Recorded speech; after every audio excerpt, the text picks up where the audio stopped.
One type of procrastination is emotional procrastination. Whether you had a bad experience doing a particular task, and what happens is you continue to have either that anxiety around it or you have that low self-esteem.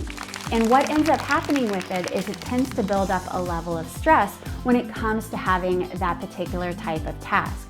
Or you can look at strategic procrastination. Strategic procrastination typically centers around understanding that you're typically avoiding that task because you're either finding it overwhelming or you're finding it boring.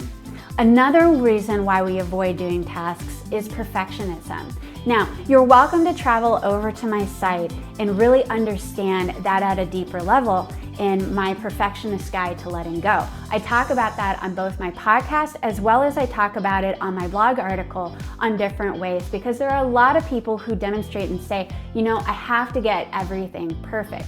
A lot of the times, because of that perfectionism and not being able to let go, what typically tends to happen is we put off tasks for fear of not being able to do it right or not being able to do it perfect. Let me give an example. When I broke through my first glass ceiling and I started to take over my first building, one of the thoughts that I had was imposter syndrome and perfectionism.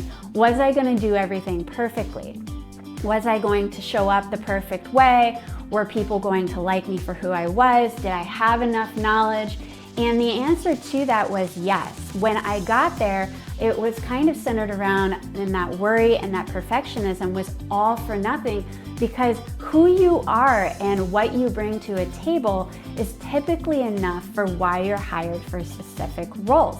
But also we can apply this to many different tasks that are out there, because usually we're so worried about being perfect that we don't really understand that what we bring to the table is enough.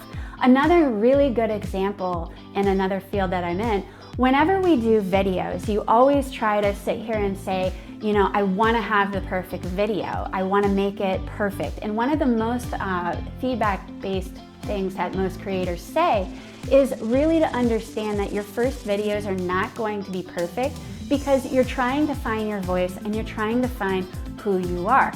And that's why we tie it back into whatever task you're trying to do, to just start. Now, the next slide that I wanted to go into that is really that avoidance and that overwhelm. There are a lot of tasks where we start to feel overwhelmed and we have a strong avoidance to them. But they all tie into what I talked about before, where we have an emotional tie, a strategic avoidance, or we have perfectionism, and really understanding and encompassing why we're procrastinating.